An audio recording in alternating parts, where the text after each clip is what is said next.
Oh, my first stent.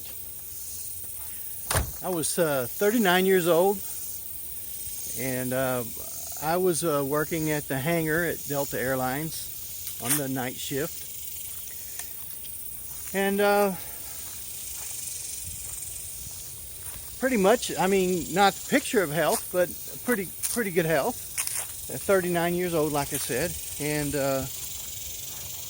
I went to work about 10 o'clock, and I had to go to a meeting about 11:15. Just had to walk a little distance away, and I got really out of breath, and I started to notice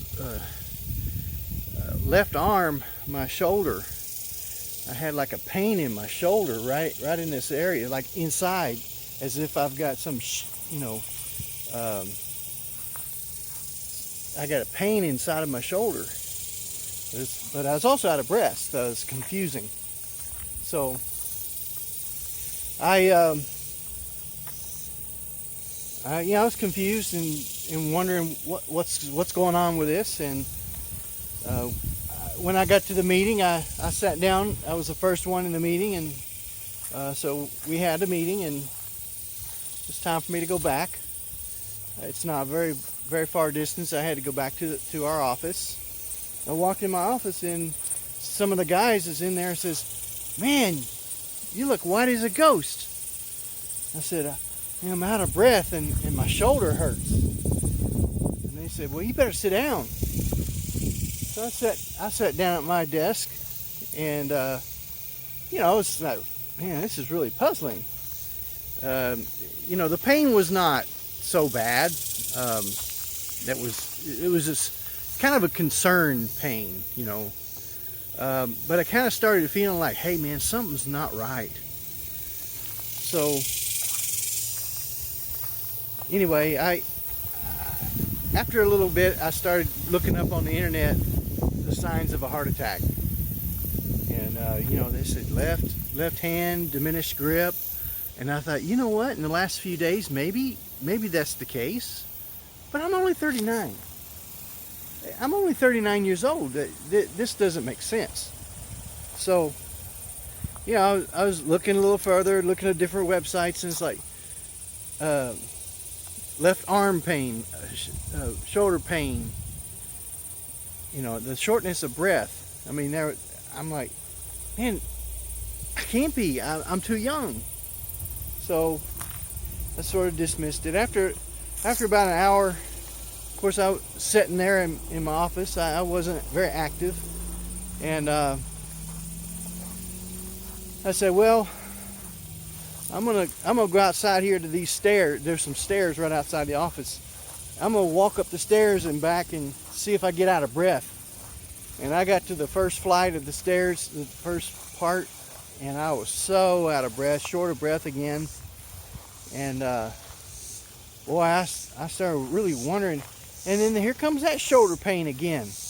Kind of like with the increase of the shortness of breath, the pain in my shoulder increased.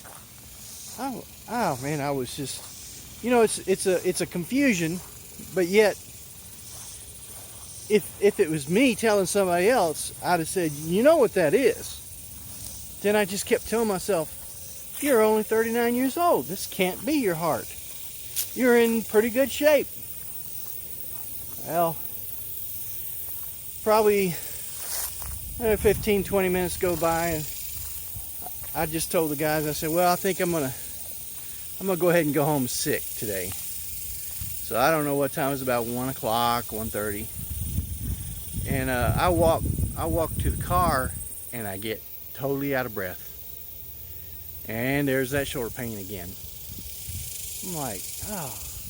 So I sat there in the car for a few minutes, and then kind of caught my breath and everything. Started driving home. My mind is just thinking, what in the world is going on here? And as I thought about it, I thought, oh wow, when I get home, I gotta walk to the top of the stairs and I'm gonna get out of breath again.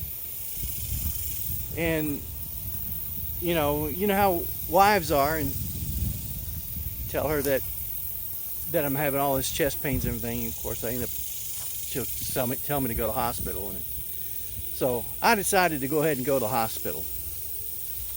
So when I walked into the emergency room, just walking out of the parking lot up to the doors, I was almost seeing stars from being out of breath. And there's that shoulder pain. So the lady looked up. She goes, "Sir, are you okay?" I said, "I'm feeling reached for my shoulder." And she goes, "Are you short of breath, sir?" I said, "Yes, ma'am." And they brought a wheelchair out and immediately took me in. So, of course, when you are having a heart event, now that I've had several, they're going to draw blood. They're looking for markers, enzymes in your blood that indicate that you had damage to your heart. And those would increase, so they have to take several rounds to compare from one blood sample to the next to see if it's increasing the enzyme markers that they're looking for. And I've heard it described several different ways. I've heard it described that it's kind of like dead blood cells. I mean dead heart cells that they're looking for in your blood. Well, they didn't find that, but they went ahead and admitted me due to the signs that I was having. And so it was the next day that they put me on a stress test. And I was able to do the stress test, but I was out of breath. Oh, and also they put nitroglycerin, a patch on my chest to give me a nitroglycerin. Nitroglycerin, when administered, sometimes they give heart patients pills you stick under your tongue, or they can give it to you in a patch or a paste or something. But it causes all your blood vessels to open. So if you're having complications from narrowing of your arteries, it relieves some of the pain and symptoms that you're having. It helps to save your life if you have a real bad blockage. So I was wearing a patch, but I was doing this stress test, and as far as I was concerned, I was passing the stress test, but I was really out of breath. So my doctor decided that we need to do an angiogram. So that's when they go in through your femoral artery, up your leg, and they send I'll call it a wire, but they send something up through your blood vessels into your heart. And it has a special capability to manipulate and do different things. And so that's the angiogram, is where they release dye, and they've got you monitored so that they can see the dye, and so he can see if there's by having it flow across, he can see whether there's a blockage. And in my case, he found a blockage. It's like a 95% blocked artery. So he was able then to, on that moment, place a stent. So they do an angioplasty. So they go in there and expand that. They put like a little balloon in your artery, and then expand it. It expands it, and then they come in and put what they call a stent. It's kind of like a spring or something, but a wire mesh, and then they open it up, and it stays open and holds the artery open. It's amazing, because the alternative is the bypass, where they have to harvest artery from somewhere else, and then they have to graft it onto your heart, bypass surgery, open heart. So it sure saves you a lot of wear and tear in your body not to be opened up. So that was my first stent, and so I tell you, I was only 39, and it was hard to believe. So in the coming months, talking to my doctor, heart doctor, and he's telling me some of the signs and different things that we might have, and told me to read up on it and everything. So it was about 3 or 4 years, probably almost 5 years before I had another stent. I think I had 2 that time. So if we follow the pattern, and I've gotten to where I can kind of tell. I get to where I'm getting a little more out of breath, but there's certainly a distinction between just being a little bit out of breath, maybe because I'm heavy, and the shortness of breath that's associated with your heart.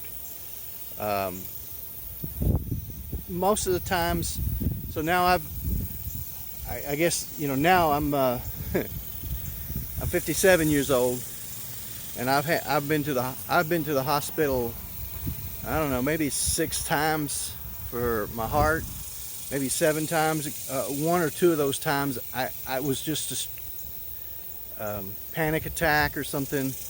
It's difficult when you have a heart problem and you get nervous, have a panic attack. It feels like a heart attack. But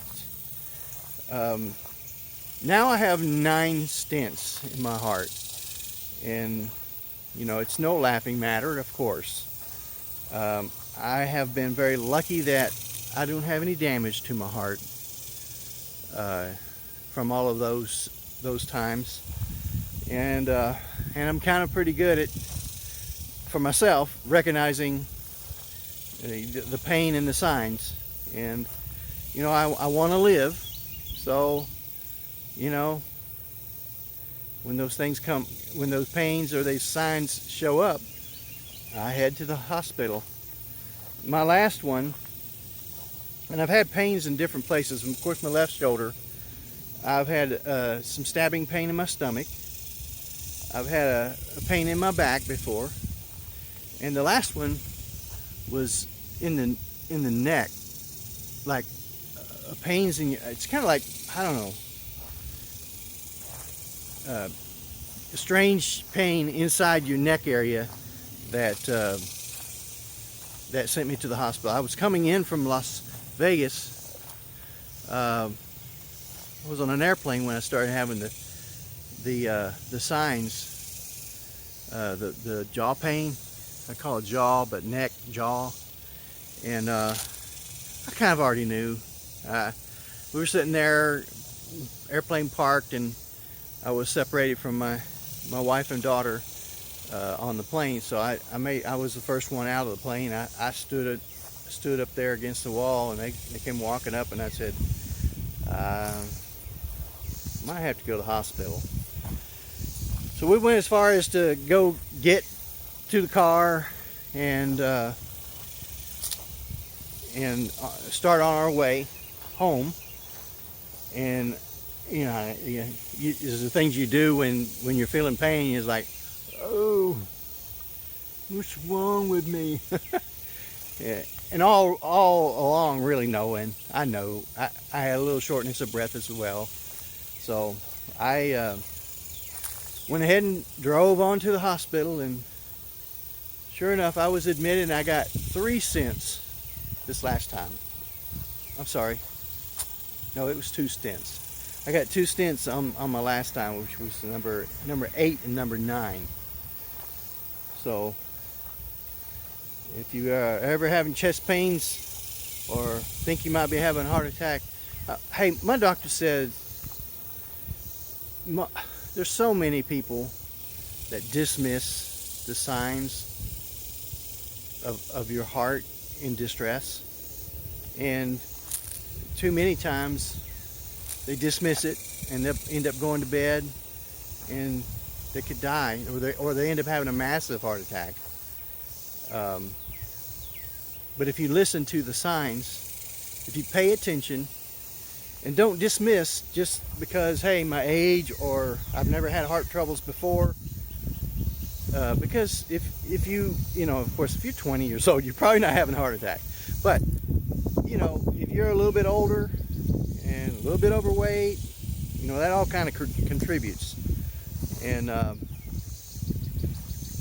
really hope that if you find yourself in that situation, that you will respond to get some help. Anyway, that little story is about my heart problems. Talk to you later.